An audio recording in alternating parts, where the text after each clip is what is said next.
Welcome to another exciting edition of the Victoria Leadership Collective, the only place on the planet that makes leadership really fun. Nice. Anyway, we have a real special guest with us today, and that is Larry Richardson, retired CEO. I'm going to call you CEO, whether you are or not, of the Christian Not Labor even Association. close. Okay, big boss. Retired from the Christian Labor Association of Canada, CLAC, and of course Rishi Sharma, my leadership partner in crime. Good morning to both of you. Good morning. Morning, John. Yeah, fabulous. Okay, let's first of all, let's just get a little sense of what CLAC is. A quick explanation of exactly what you've been doing for the last little bit before you retired. Sure. First, I'll straighten out. CLAC is a phrase that was used in Ontario only Oh, to refer to CLAC, which is what we call it in the rest of Canada, oh, the sorry. Christian Okay. Labor Association of Canada. Because once you have CLAC, you never go back. So, we can't CLAC that. I Wow. was the training director for BC for CLAC, and I had been for 13 years. And before that, I spent a lot of time in various industry positions, from galvanizing plants to industrial sales. And Okay. Okay. Well, where we always start with our guests is some, and this is a show about leadership, and that means something to every person, and to every person that might mean something every day different. And so, let's start with just a sense of what you think is a definition of leadership, and that can come from your work, from your personal experiences, wherever. Just a quick start. sure, I think leadership is something that's, as you say, different for everybody in different situations. And it's not just your job. You can be a leader in your family. You can be a leader on a soccer field. You can be a leader on a hockey team. And it's a question of putting out, to me, an honest, integrity-driven effort to achieve a goal. You do it with the help of others, not by yourself, and you find the strength and improvement because you've got a good team around you. So that's where I would work. We talked about what makes a good leader. We've talked about different styles of leadership. Is it small increments of leadership throughout the day that builds up that leader that you may want to be? Or is it, you one person taking a risk and then showing that real leadership on something? I tended when we talked about this, John and I talked about this, he kind of took the increment piece, which makes sense. And I was like, no, it's that big risk. Because I think I've had to take those big risks to prove to people that yes, I can do that leadership. And so kind of wondering your scope or your lens on that as well. Like Yeah. where do you see that fit? I think that's perfect for a yes and answer, because it is both, and it's even more, because I think to build your credibility, you have to have some examples of gains that you've had in your life. And that's the single outcome by an individual. But then I think at the time you have to say that was built, those goals that I achieved are because I had a team built around me, and we did the right thing again and again as a daily routine. And once we get that working, then we have a strong team. And it looks like, the leader just gets to steer the ship, but the ship doesn't move without the team. Yeah. So, Yeah. yeah. I am. I'm sorry I got your name. First of all, the CLAC, clack. Right. My apologies. And then getting your title wrong. However, very interested in the fact that you were a trainer, because I think enormous themes run through training of any kind, and education for that matter. And I like to dig a little deeper in around that. Okay. I myself have been involved with training all my life, in digital training. and in some aspect of how we do all of our lives is emanates from how we're taught to do things, whether it's from our parents or from our kids, Yeah. from our job, from the classroom. So you have been training tradesmen, ostensibly some of the most important workers in our society. Yeah. Without them, we don't have literally everything that we take maybe for granted. So, where did leadership training come and become important in the training of tradespeople?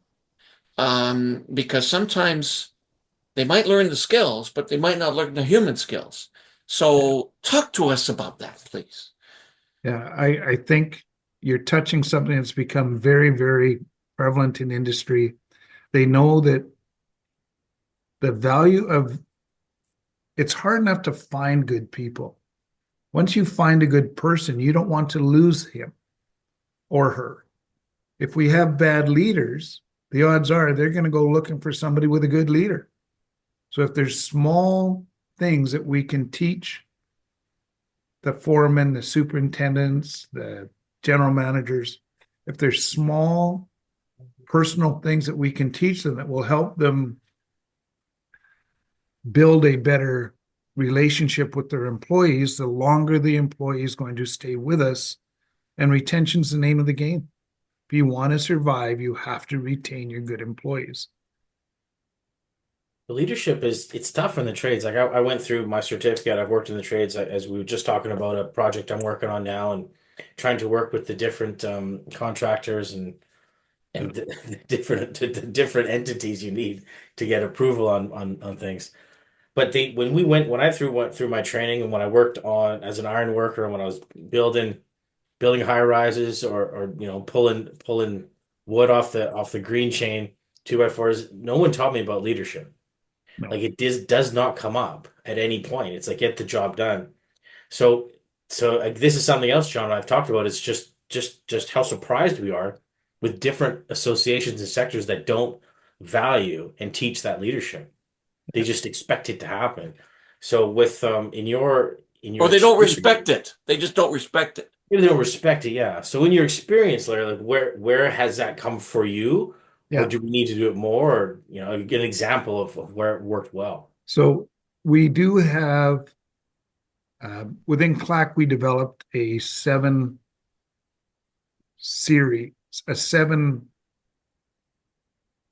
Layer. events, right, to gain a certificate in leadership.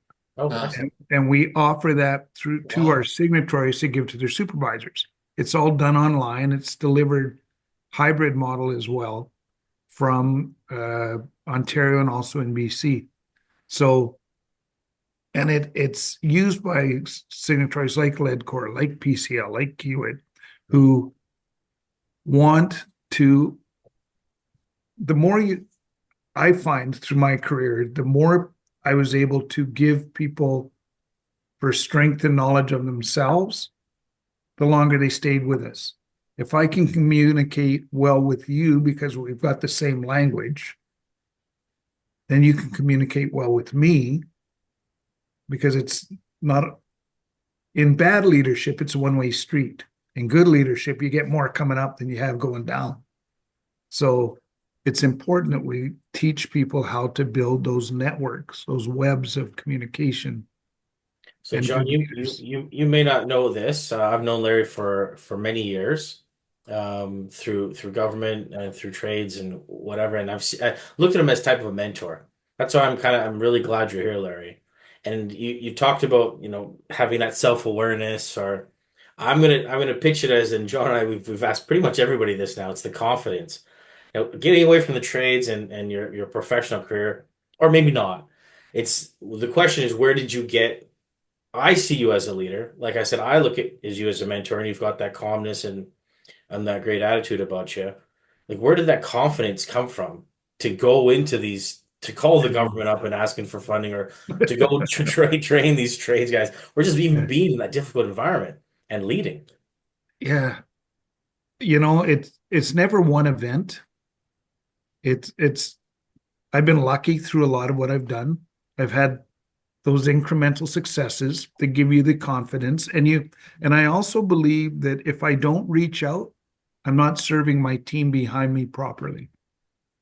So, out of commitment to them, out of need, because I was a director, in order to help and affect the direction of the team and the way that we want it to go, I needed to be assertive, I think would be the word, right? I had to reach out. I couldn't sit back in the corner and just wait for stuff to happen. You had to affect things to happen. Is that something you had as a youth as well? Like when Yeah. did So what you probably don't know about me, until I was 17 years old, I was 5'2". So if you wanted to be noticed, you had to speak up. Isn't that for sure? Right.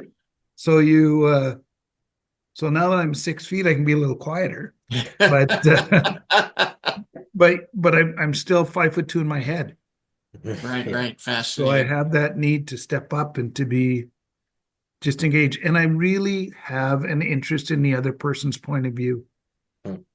Right? Okay. Can I build on that? Because Yeah. that's rare. And that is wonderful. Because I happen to feel that a huge part of leadership is around communications. Yeah. All right. We could break it into 20 different kinds. Communication skills is an element of leadership and success of leadership. Yeah. And so in the trades, and Rishi knows this, that I have worked with government on what they call labor market partnership programs in the past to help government talk to industry, using my skills network, etc. And one of the very first projects that we did about 10 years ago was around increasing what we call soft skills with employees. And those soft skills almost entirely revolve around communications. And so how does a young 17, okay, let's call him 21-year-old new tradesman, talk to a almost retiring 60-year-old tradesperson in the same office? Yeah. Okay, so we might not think that's leadership, but in fact, it is the essence of leadership. 100%. Is how do those two get along, and how do the people that their bosses are help them get along? And the very first thing that you have to do is respect the other person. Starkly missing within our employment ranks. The old guy thinks he knows everything. The young guy goes, "You're so freaking old, I'm never going to listen to you in 100 years." So, yeah. Okay. So, that I'm curious about, has that changed? No. Oh, No. Oh my. No, but I think that's human nature. Human nature. I mean, I remember when I was 25, how foolish my dad was. And by the time I was 35, how smart he'd gotten. In 10 years, that guy learned a hell of a lot. Right? And that's what the 21-year-old will be thinking about the 65-year-old. And I think my dad probably thought I learned something over 10 years. And hopefully the 60-year-old will be thinking that as a 21-year-old, right? Because we need, I used to call them the 60-day eyes. We need the new eyes on site to see what we've seen, we've gone colorblind to. We've walked around, we can't change that. That'll never be improved. So we don't look at that anymore. We've fought that battle and it's done.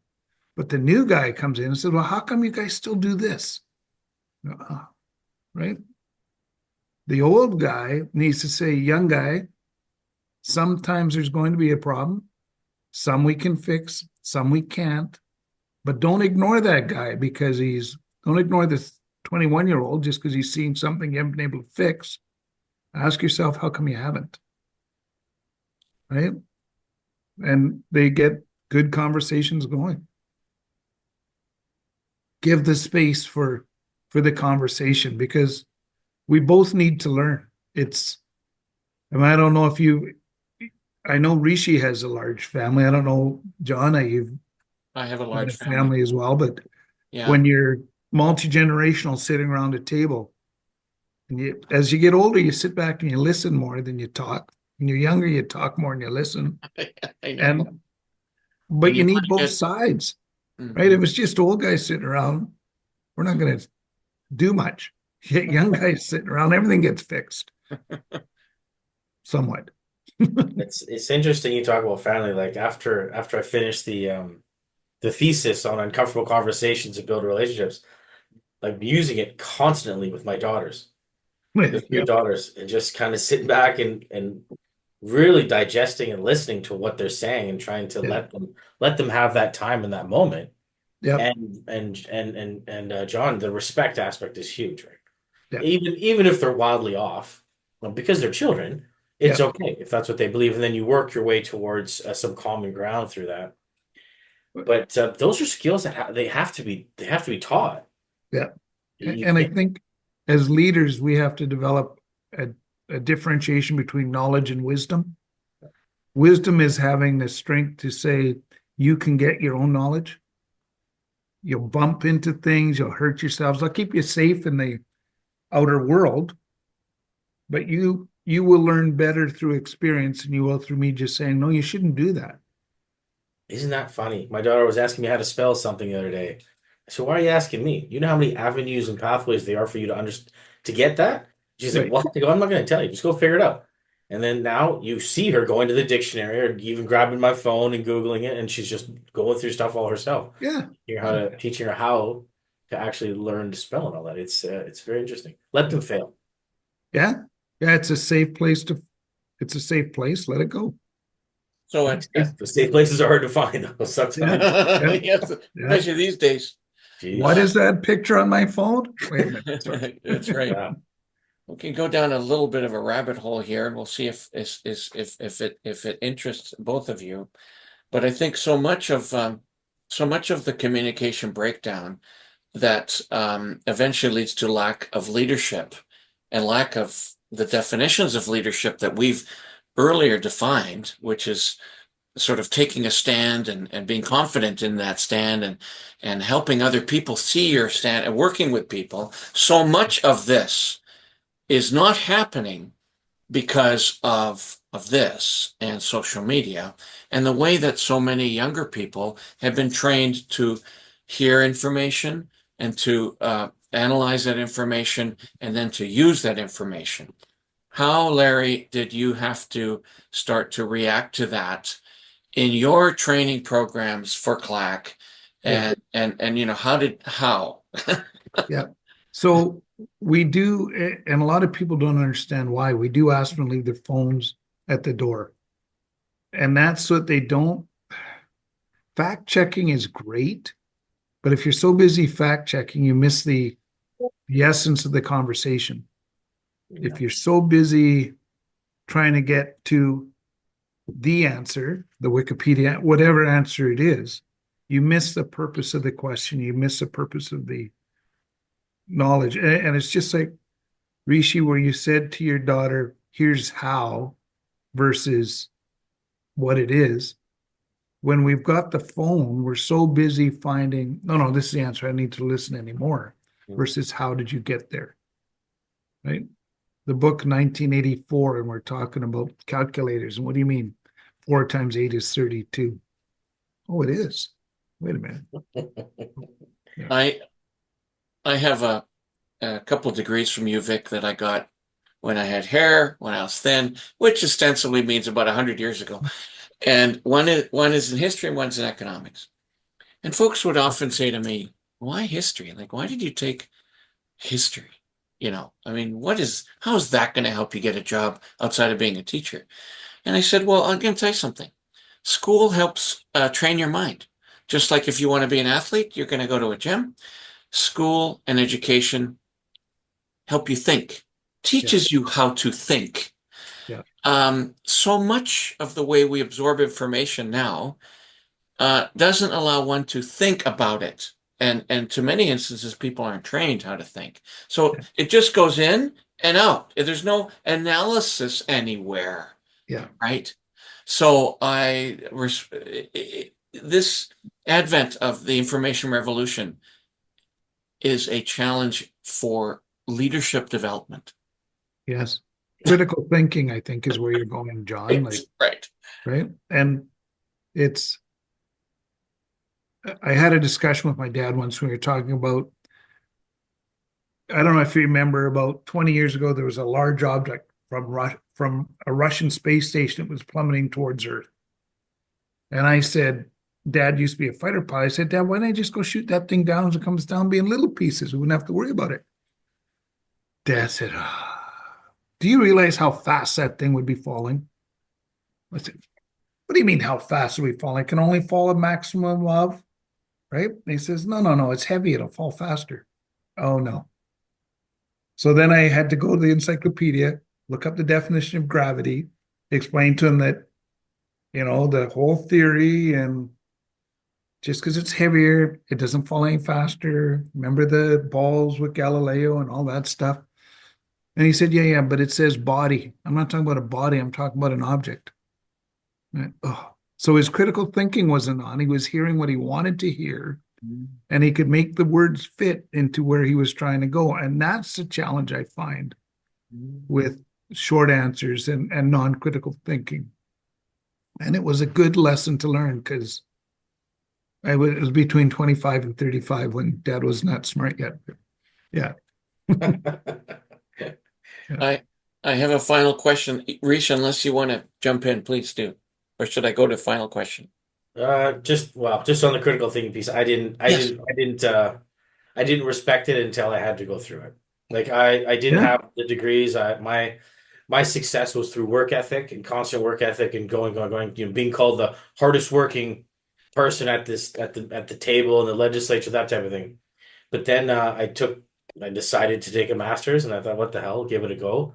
And then I really learned the difference of the critical thinking aspect of it all, and just the calmness and working through ideas differently than just pounding away. And so, Larry, I completely understand where you're coming from. I'm a completely changed person. After going through education, after thinking about it, after all the self-awareness and the critical thinking on me and how I think about things, it's wild how different it is. Well, it's so hard for people to understand that you can have two different answers for the same question, and it's okay. Yeah, 100%. Yeah. Well, this is where we put our speakers on the spot. But I think you're kind of used to us now and almost know where this is going to go. But as we end the interview, thank you very much, Larry. So informative. What would be possibly 2-3 points that you might say, here's some advice around leadership. Here are some learned lessons around leadership that I'd really like to leave this interview with. Here are some things, that if people watching, if this is the only part they watch, they might go, that is fantastic. I really appreciate hearing that.